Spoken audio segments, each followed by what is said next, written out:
Hello students, मेरा नाम है अरविंद शर्मा और गुरु नॉलेज सेंटर में आपका स्वागत है। आज ये हमारी पूरी ट्रिग्नोमेट्री की आईआईटी जेईई मेंस की आई होप सो की लास्ट वीडियो होने वाली है। इसके बाद की जो वीडियो होने वाली है वो आईआईटी एडवांस की होगी, जो कि ट्रिग्नोमेट्री की ही होगी। ठीक, इसमें ये जो वीडियो है इसमें 209 और 210 सवाल हमने लगभग ट्रिग्नोमेट्री में किए हैं। मुझे ऐसा लगता है कि 200 सवाल कम से कम जेईई के केस में कम तो नहीं है, ज्यादा नहीं है तो कम भी नहीं है, एक एवरेज लेवल माना जा सकता है 200 सवालों को। इतना तो बच्चे को अटेम्प्ट करना ही चाहिए। आप किसी भी अध्यापक से पूछेंगे, अगर वो वाकई में अच्छा है तो वो कॉन्सेप्ट चिल्लाने से बेहतर आईआईटी जेईई केस में वो नंबर ऑफ क्वेश्चंस की प्रैक्टिस करने के लिए जरूर कहेगा। रीजन बिहाइंड कि यहाँ पर कॉन्सेप्ट एक किसी चैप्टर से फॉर्मूला चलता नहीं है कि a प्लस बी का होल स्क्वायर पढ़ लिया तो उससे काम हो जाएगा। ये पता भी होना चाहिए कि a प्लस बी का होल स्क्वायर का इस्तेमाल कहाँ करा जाए, या बी स्क्वायर माइनस 4ac का इस्तेमाल कहाँ करा जाए, या मॉड्यूलस का इस्तेमाल कहाँ करा जाए, या स्क्वायर रूट का, ग्रेटेस्ट इंटीजर फंक्शन का, या किसी और चीज का, साइन कोस टेन, या किसी और चीज का, एंगल का या क्वाड्रेंट का इस्तेमाल कैसे किया जाए। ये सब कॉन्सेप्ट जब कंबाइंड होकर के आते हैं तो उस केस में बच्चा सीधे कॉन्सेप्ट को करके सवाल नहीं कर सकता।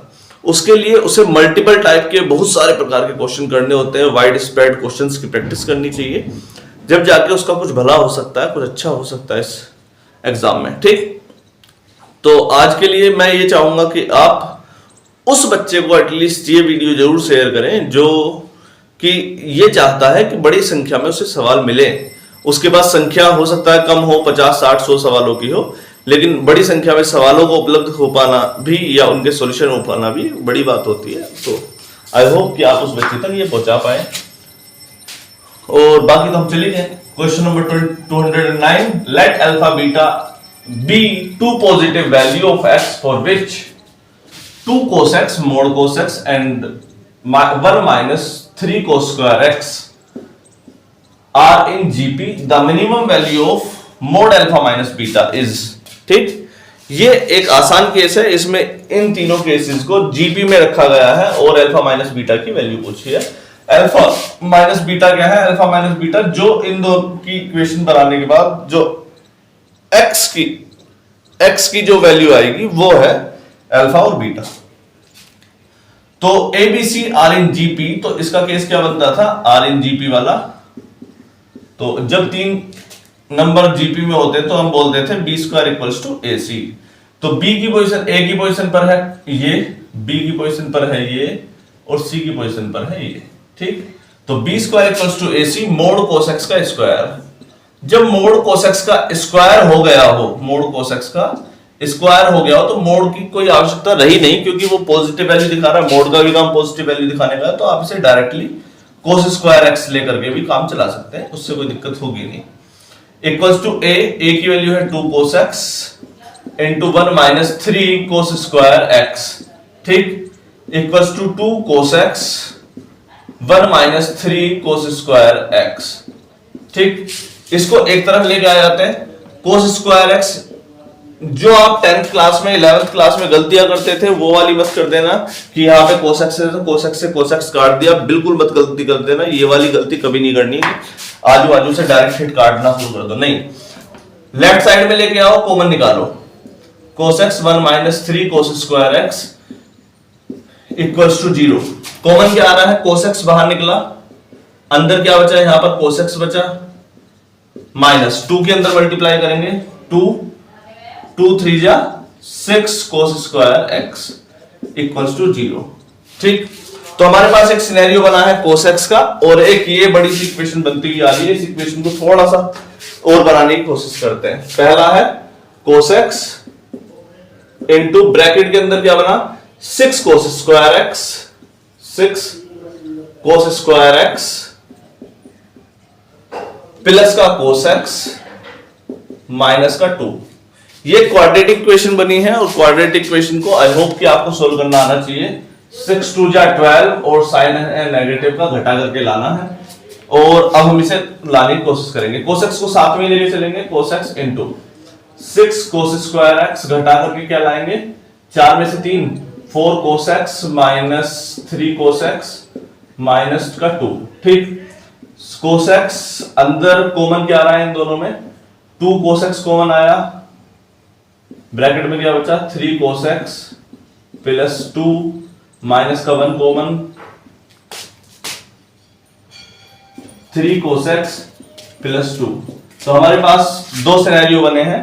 यहां पर भी इस इक्वेशन को थोड़ा सा इधर एडजस्ट कर रहे हैं हम जरा, इस वाली को यहां पर। तो हमारे पास केसेस क्या बनने, एक बना कोसेक्स इनटू यहां पर से 2 कोसेक्स माइनस 1, 2 कोसेक्स माइनस 1, एक 3 कोसेक्स प्लस 2, 3 कोसेक्स प्लस 2 इक्वल्स टू 0। देखिए बेटा ये क्वाड्रेटिक इक्वेशन है, ये ऐसा नहीं कि अब आपको सिखानी पड़ेगी, ये इक्वेशन की तरह है, आप ऐसा सोच के चलिए 6x² प्लस x माइनस का 2, 6x² प्लस x माइनस का 2, 6 2 या 12, साइन कैसा है माइनस का, तो 4 3 12, ऐसे करके लेकर आए हैं। चलिए अब शायद बाकी सब की आवश्यकता ना हो, अब हमारे पास जनरल सॉल्यूशन आ गए हैं। पहला, जिस कोसेक्स को आप काटने वाले थे, एक कोसेक्स से यहां पर 0 आप डायरेक्टली रखेंगे तो कोसेक्स की वैल्यू कितनी आ जाएगी, कोसेक्स की वैल्यू 0 होती है जब x की वैल्यू होती है π/2। पहला केस, इसने बोला है मिनिमम वैल्यू, क्या minimum value of alpha minus beta, ठीक। दूसरा केस 2 कोसेक्स माइनस 1 इक्वल्स टू 0, तो 2 कोसेक्स कितना आया आपका 1, और कोसेक्स की वैल्यू आई 1/2, और कोसेक्स की वैल्यू 1/2 होती है जब कोस थीटा की वैल्यू कितनी होती है x की π/3, ठीक, कोस π/3 के केस में, ठीक। तीसरा केस जो बन रहा है वो बन रहा है 3 कोसेक्स इक्वल्स टू माइनस का 2 और कोसेक्स इक्वल्स टू माइनस का 2/3। ये तीसरा आपका सॉल्यूशन यहां पर बन करके आ रहा है। हाँ, तो इसकी भी कोई ना कोई वैल्यू होगी 0 से π/2 में, या इसका भी कोई ना कोई सॉल्यूशन होगा, इसका भी। लेकिन फिलहाल के लिए हमारे पास इसका सॉल्यूशन नहीं दिखाई दे रहा है, हमें इसका कोई ऑप्शन नजर नहीं आ रहा है, क्योंकि एग्जाम में cos θ इक्वल्स टू -2/3 आपको याद नहीं होगा, इसी वजह से आप इसको क्या बोलेंगे, ये हमारे सॉल्यूशन का हिस्से में नहीं आ सकता। फिलहाल आपके पास 2 केसेस बने, एक जो x की वैल्यू आएगी वो अल्फा, एक बीटा आ जाएगी आपकी, और आपको अल्फा माइनस बीटा ही निकालना है, modulus of alpha minus beta, यानी कि मोड ऑफ π/2 माइनस π/3। और ये केस जो बना आपके सामने क्या बना, 6 3π माइनस का 2π इक्वल्स टू π/6, π/6 नीचे दिखाई दे रहा है, नहीं दिखाई दे रहा है, रुक जाओ, 3π माइनस 2π/6, 3 में से 2 गया तो 1π/6, 1π/6। ये सिनेरियो जो बन रहा है वो बन रहा है थर्ड वाला, ये आपका आंसर हो गया, ठीक, इसका थर्ड वाला ऑप्शन क्लियर रहा। तो हमने एक जनरल सॉल्यूशन जीपी की सॉल्व करी, और उसके अंदर क्वाड्रेटिक फॉर्मूला भी आ गया। देखो अगर चाहते तो हम क्वाड्रेटिक फॉर्मूला लगा करके सॉल्व करते, और ऊपर से फिर जो चीज आप काटते उस चीज को हमने कॉमन लेने की कोशिश करी। तो ये एक बारीकियां है किसी सवाल की, और इन बारीकियों को करने के लिए आपको मल्टीपल क्वेश्चन करने पड़ेंगे, ठीक। चलिए आगे बढ़ते हैं।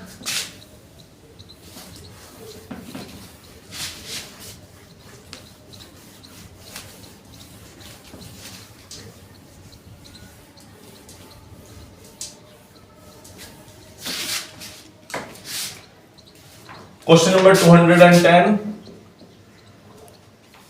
if sin cube theta minus cos cube theta upon sin theta minus cos theta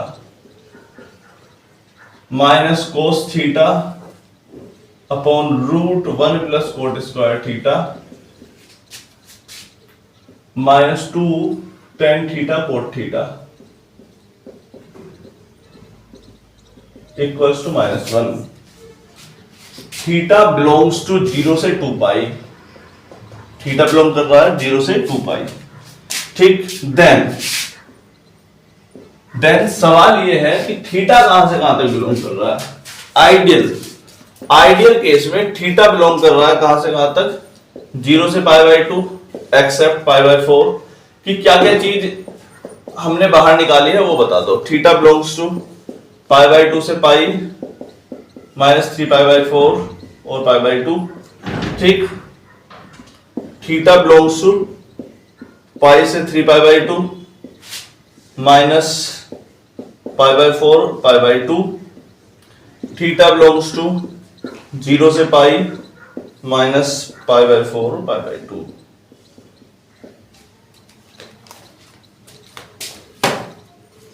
सवाल आई होप कि ये बहुत बेहतरीन सवाल है, 210 नंबर और हमारा लास्ट केस। इस सवाल को मैं कंप्लीट तो बिल्कुल नहीं कराने वाला हूं क्योंकि आखिरी है, थोड़ा सा कराएंगे, बाकी का आप मुझे इमेजिनेशन करके सोच करके बताइएगा इसका जवाब क्या आ सकता है। ठीक, इस सवाल में अच्छे से देखिए, sine cube theta minus cos cube theta upon sine theta minus cos theta upon 1 plus something something something and so on. Theta belongs to 0 से 2 पाई, थीटा बिलोंग्स टू 0 से 2 पाई मतलब पूरे सिनेरियो को लिया है। उसमें इन्होंने कुछ ना कुछ एक्सेप्शनल केस डाले कि इनमें से हो सकता है कोई सा केस शामिल ना हो रहा हो। किसी भी केस को हटाने के लिए इस सवाल में क्या जरूरी है, कोई भी केस में कोई सा भी क्वेश्चन हो, कोई सा भी केस हो, उसमें नीचे वाली टर्म क्या नहीं हो सकती, 0 नहीं हो सकती या इनफाइनाइट उसे नहीं दिखा सकते। अगर नीचे वाली केस अगर मान लीजिए कि ये 0 हो गया, उस केस में इनफाइनाइट वाला केस चला जाएगा और ये हमारे लिए बेकार हो जाएगा, केस पूरा का पूरा रद्द हो गया। तो पहला सिनेरियो क्या है कि sine theta minus cos theta की वैल्यू जो है वो आप 0 नहीं कर सकते, यानी कि sine theta equals to cos theta नहीं कर सकते, यानी कि आप tan theta not equals to 1 कह सकते हैं और थीटा की value not equals to pi by 4 भी कह सकते हैं। पहला केस तो क्लियर हो गया कि कम से कम पाई बाई 4 तो शामिल होगा नहीं, ये इसमें दिखा भी रखा है ना, इसमें भी दिखा रखा है, इसमें भी दिखा रखा है, इसमें भी दिखा रखा है, मतलब ये वाला केस तो सिरे से रद्द हो गया।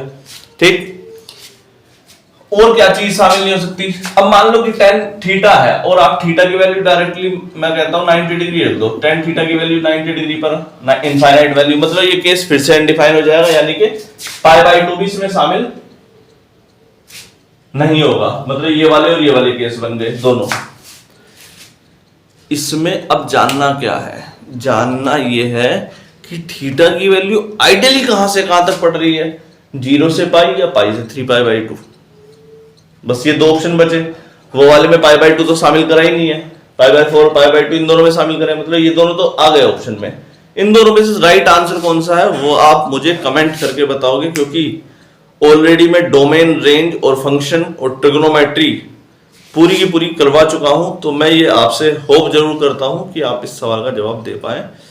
तो उसके लिए थोड़ा सा ध्यान लगाइएगा, ध्यान से देखिएगा इस सवाल को, 2 मिनट में हो जाएगा अगर ध्यान से देखोगे तो। चलिए शेयर जरूर कीजिएगा इसे और बच्चों से। नमस्कार।